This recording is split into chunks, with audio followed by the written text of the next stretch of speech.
میں نے آپ کو میلاد مصطفیٰ صلی اللہ علیہ وسلم کی شرعی حیثیت بتائی تھی۔ اس کے بعد 12 ربیع الاول کو اگر نبی کریم صلی اللہ علیہ وسلم کی وفات تسلیم کر لی جائے تو پھر خوشی منانے کا جواز قائم رہتا ہے یا نہیں، یہ بتایا تھا۔ پھر ایسے موقعوں پر اظہار خوشی یا قلب میں خوشی محسوس کرنے کی شرعی حیثیت اور اس کی دلیل ذکر کی تھی، اور آخر میں آپ کو یہ بتایا تھا کہ بعض اوقات یوں کہہ دیا جاتا ہے کہ یہ تو ایک بدعت ہے، اور کل بدعت ضلالہ و کل ضلالۃ فی النار، ہر بدعت گمراہی ہے اور ہر گمراہی جہنم میں لے جانے والی ہے۔ اس پر میں آپ کو عرض کر رہا تھا کہ اگر میلاد مصطفیٰ صلی اللہ علیہ وسلم میں اختیار کیے جانے والے امور کو انفرادی حیثیت سے دیکھا جائے تو کسی بھی چیز کو آپ بدعت قرار نہیں دے سکتے ہیں، کہ ہر ایک کا ثبوت کسی نہ کسی ذریعے سے قرآن سے یا حدیث سے ہے، چاہے وہ بیانی شکل میں یعنی سابقہ دوار میں موجود تھا، اور یا اس کا حکم موجود تھا، یا پھر اس کی اجازت قرآن حدیث کی دلیل سے حاصل ہوتی ہے۔ ہاں، یہاں پر اب ہماری آخر میں بات آئی تھی کل کے پروگرام میں کہ اجتماعی طور پر جس طرح آج بہت سارے معمولات کو ایک ساتھ ان مخصوص ایام میں کیا جاتا ہے، کیا اس طرح نبی کریم صلی اللہ علیہ وسلم کے دور میں رائج تھا؟ صحابہ کرام نے ایسا کیا، یا نبی کریم صلی اللہ علیہ وسلم نے اس کا حکم دیا، یا صحابہ کرام نے حکم دیا؟ اگر ہے تو پیش کیا جائے، اگر نہیں ہے تو اس کا مطلب یہ ناجائز ہوگا۔ یہی میں آپ کو سمجھا رہا تھا کہ بدعتیں، بڑی بدعت کی دو قسمیں بنتی ہیں، ایک وہ بدعت جو بری ہے، ایک وہ بدعت جو اچھی ہے۔ بری بدعت کا ثبوت خود نبی کریم صلی اللہ علیہ وسلم کی اس حدیث سے حاصل ہوتا ہے۔ سرکار نے ارشاد فرمایا کل بدعت ضلالہ و کل ضلالۃ فی النار، ہر بدعت گمراہی ہے، ہر گمراہی جہنم میں لے جانے والی ہے۔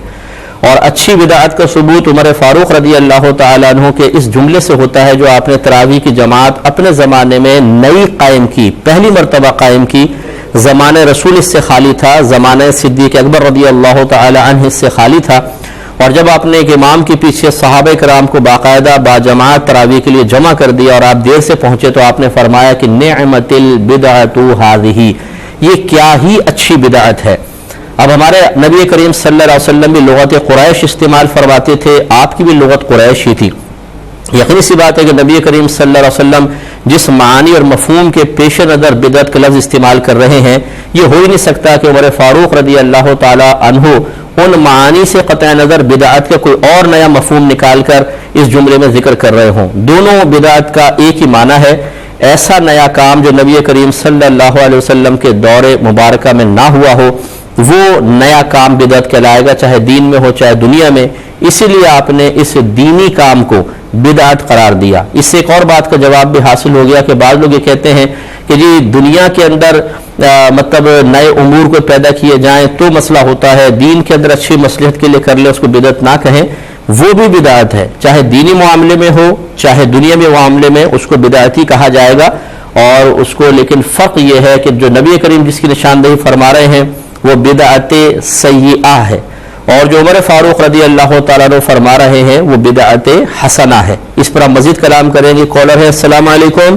تو آپ کی خدمت میں گزارش کر رہے ہیں کہ حضرت عمر فاروق رضی اللہ تعالیٰ عنہ کا ایک چیز کو بدعت قرار دینا یہ ثابت کرتا ہے کہ دینی نئے امور جو چاہے زمانہ رسول صلی اللہ علیہ وسلم کے بعد زمانہ صحابہ میں جاری ہو گئے ان پر بھی بدعت کا اطلاق ہوگا، لیکن اگر وہ اچھے امور ہیں تو ان کو بدعت حسنہ کہا جائے گا۔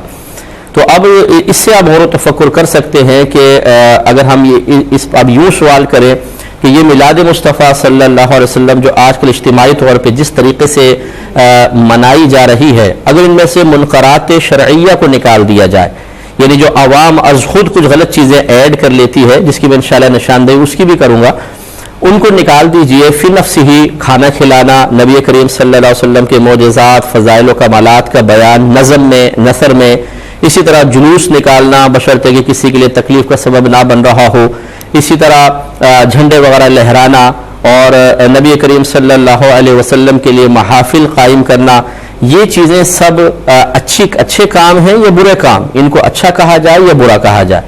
تو معلوم یہ ہوا کہ چونکہ اس میں نیت اچھی ہوتی ہے، حسن نیت ہوتا ہے، نبی کریم صلی اللہ علیہ وسلم کی محبت مزید قلوب میں پیدا کرنا مقصود ہوتا ہے، نبی کریم صلی اللہ علیہ وسلم کی طرف توجہ کروانا مقصود ہوتا ہے تاکہ نبی کی محبت جتنے دل میں ہوگی اتنا ہی ایمان کاملیت کی طرف آئے گا. تو اس کو کوئی بھی بدعت اجتماعی طور پہ جو ہو رہی ہے اس کو بدعت سیئہ کوئی نہیں کہہ سکتا, کم از کم بدعت حسنہ ہوگی. بعض لوگ یہ کہتے ہیں کہ یہ بھی ایک سوال آتا ہے کہ جب نبی کریم صلی اللہ علیہ وسلم نے نہیں کیا, اس کا حکم نہیں دیا, صحابہ کرام نے نہیں کیا, اس کا حکم نہیں دیا, تو پھر آخر ضرورت کیا ہے کرنے کی؟ نہ کریں, حکم بھی تو نہیں دیا ہے نا, کرنے کی ضرورت کیا ہے؟ دیکھیں مسئلہ یہ ہوتا ہے کہ اس قسم کے امور کی طرف ضرورتیں لے کر جاتی ہیں. ہر دور کی ضرورت اور ریکوائرمنٹس بدلتی رہتی ہیں, اس کے لحاظ سے علماء چیزوں کے جواز اور عدم جواز کے احکام متعین کرتے رہتے ہیں. دیکھیے زمانہ رسول کے فوراً بعد حضرت صدیق اکبر رضی اللہ تعالیٰ عنہ کے زمانے میں مسیلمہ کذاب نے نبوت کا دعویٰ کیا. کثیر صحابہ کرام اس جنگ میں شہید ہوئے جو حفاظ تھے.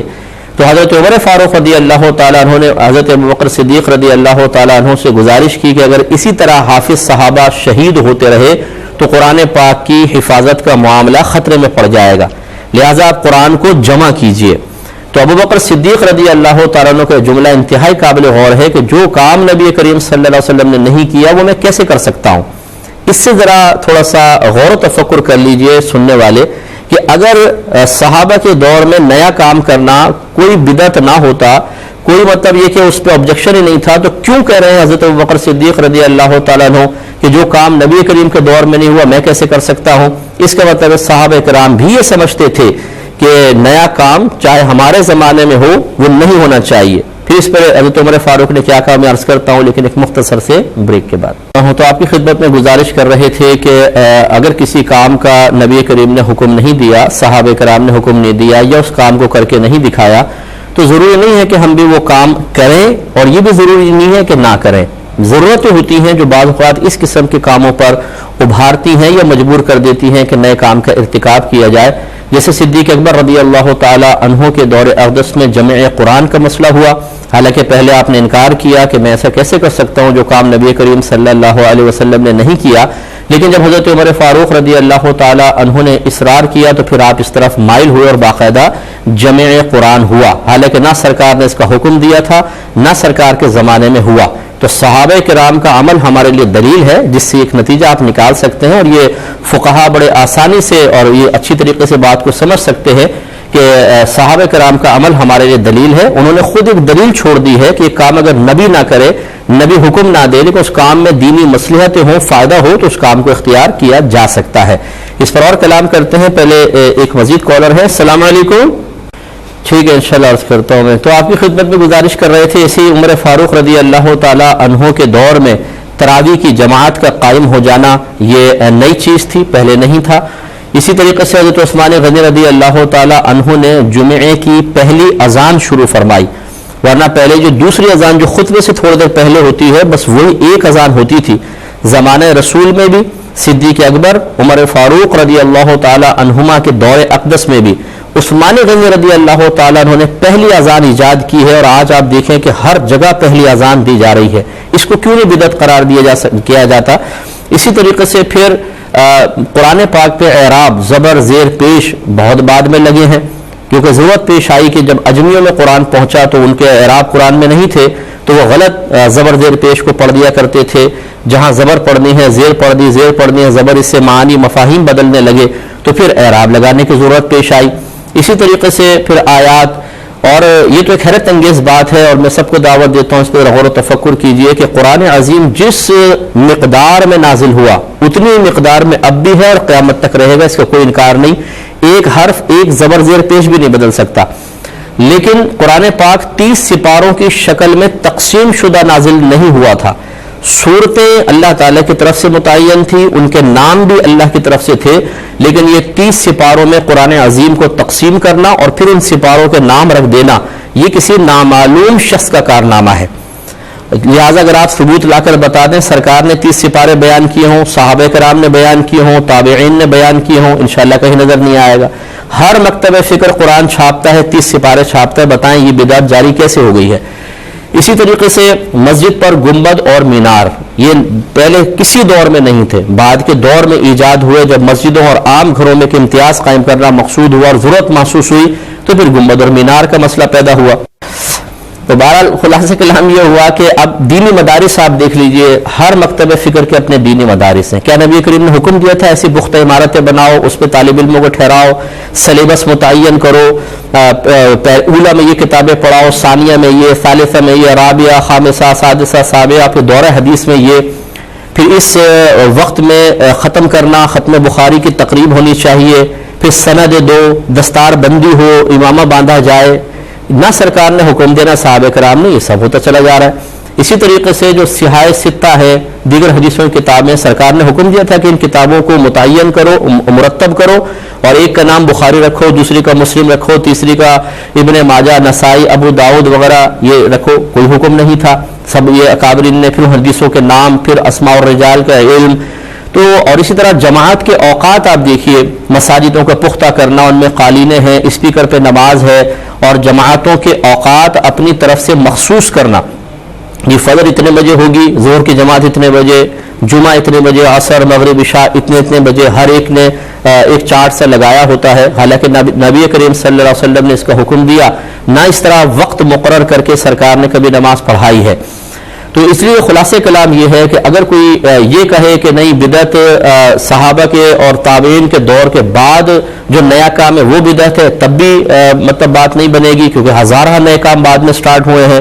اور جو ہمارے نزدیک صحیح تعریف بدعت کی کہ نبی کریم صلی اللہ علیہ وسلم کے دور مبارکہ کے بعد جو نیا کام دین یا دنیا میں پیدا ہوا بدعت ہے، قرآن حدیث کے خلاف ہو تو بدعت سیئہ، قرآن و حدیث کی موافقت میں ہو اور تقویت اور ترقی کے لیے ہو تو بدعت حسنہ ہے.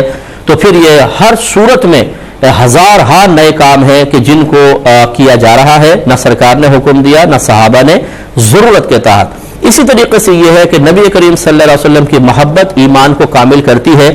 یہی ایک وہ چیز ہے کہ جو مطلب غیر مسلم قوتیں اور اسلام دشمن قوتیں چاہتی ہیں کہ ہمارے سینوں سے باہر نکل آئے کہ جب تک ہم اپنے نبی سے محبت کریں گے ان کے فرمان پہ چلیں گے، اور جب تک مسلمان نبی کریم صلی اللہ علیہ وسلم کے فرمان پہ چلے گا اس کا تعلق قرآن سے بھی مضبوط ہوگا، حدیث سے مضبوط ہوگا، اسلام سے مضبوط ہوگا، اور یہ مضبوطی بہت سی آنکھوں میں کھٹکتی ہے. اس لیے نبی کریم صلی اللہ علیہ وسلم کی یاد میں، آپ کی محبت میں اس طرح ایام مخصوص کر لینا اور ان میں اس طرح مختلف امور کا اہتمام کرنا، اس میں شرعاً کوئی قباحت نہیں ہے. اور آخری میں ایک ضابطہ عرض کر دیتا ہوں. اللہ تعالیٰ قرآن عظیم میں ارشاد فرماتا ہے کہ هو الذی خلق لکم ما فی الارض جمیعا. اللہ تبارک و تعالیٰ وہ ذات ہے جس نے دنیا میں، زمین میں جو کچھ ہے سب کا سب تمہارے نفع کے لیے پیدا کیا ہے، آپ اس سے نفع اٹھا سکتے ہیں. تو لہٰذا جب اللہ تبارک و تعالیٰ نے اجازت دی ہے تو ہر شے سے نفع اٹھانا جائز. منع اسی سے ہوگا کہ جس کے بارے میں ممانعت وارد ہو چکی ہوگی. جیسے اب اس آیت کو لے لے تو اس سے تو بظاہر لگتا ہے کہ سود سے نفع اٹھانا بھی جائز، شراب سے نفع اٹھانا جائز، سور سے نفع اٹھانا جائز. لیکن ہم کہیں گے کہ نہیں. کیوں؟ اس لیے کہ سور کے بارے میں نص آ گئی ہے، قرآن کی آیت، اسے اس سے نکال دیں. اسی طریقے سے شراب کے بارے میں ممانعت آ گئی ہے، اسے بھی ان کل میں سے نکال دیں. جس چیز کے بارے میں ممانعت آ گئی اس کو نکال دیں. اب آگے میلاد مصطفیٰ صلی اللہ علیہ وسلم. اس آیت کے تحت میلاد مصطفیٰ کی برکات سے فائدہ مند ہونا بالکل جائز. اب اگر اس کو نکالنا ہے، اجازت سے باہر نکالنا ہے، تو اس کے لیے بھی کوئی نص درکار ہوگی. اور یہ بھی یاد رکھیں کہ اس آیت سے یقینی طور پر ہر چیز کی اباحت کا پتہ چلا کہ ہر چیز ہمارے لیے حلال ہے، ہر چیز ہمارے لیے پاک ہے، کیونکہ پاک سے نفع اٹھانا جائز ہوتا ہے. تو یقینی طور پہ معلوم ہوا. اور یہ قاعدہ ہوتا ہے کہ الیقین یزول بالیقین، یقین سے زائل ہوتا ہے. دوسرا ضابطہ ہے الیقین لا یزول بالشک، یقین شک سے زائل نہیں ہوتا. اب گزارش یہ ہے کہ جو یہ کہے کہ میلاد مصطفیٰ صلی اللہ علیہ وسلم منانا یا اس سے فیض حاصل کرنا جائز نہیں ہے، تو اس نص قطعی سے جو یقین حاصل ہو رہا ہے اس کے مقابل ایک یقین لائے جو ممنوع قرار دے رہا ہو، وہ اس یقین کو زائل کر سکتا ہے. خالی آپ کی ذاتی رائے سے کسی بھی یقینی شے کو جو قرآن سے قطعی طور پر ثابت ہے اس کو زائل نہیں کیا جا سکتا. یہ ایک شک والی بات ہوگی جی فلاں نے نہیں کیا، یہ نہیں ہوا، وہ نہیں ہوا، نبی کریم نے حکم نہیں دیا، سرکار نے کر کے نہیں دکھایا.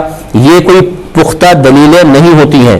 قرآن سے جب یقینی طور پہ ایک چیز کا جواز، ایک حلال ہونا ثابت ہو گیا، اگر اس کی حلت کو ختم کرنا چاہتے ہیں تو اسی طریقے کی یقینی دلیل لے کر آئے. اب میں آپ سے گزارش کرتا ہوں پورا قرآن اٹھا لیں، تمام احادیث اٹھا لیں، کسی ایک میں اللہ نے فرمایا کہ یہ میلاد نہ مناؤ، کسی ایک میں سرکار نے ارشاد فرمایا ہو کہ اس طریقے سے میرے لیے کوئی اہتمام نہ کیا جائے، کہیں آپ کو نظر نہیں آئے گا. جب نہیں ہے تو ہم منع کرنے والے کون ہوتے ہیں، یا پھر اسی طرح کی پختہ دلیل لائی جائے. ایک آخری بات، بعض ایسے بھی لوگ ملے، انہوں نے کہا اچھا بخاری میں دکھا دیں کہ میلاد منانا جائز ہے تو پھر ہم مان لیں گے ورنہ نہیں مانیں گے. اور یہ زیادہ تر وہی افراد ہوتے ہیں کہ جو میلاد مصطفیٰ صلی اللہ علیہ وسلم کو بدعت قرار دیتے ہیں.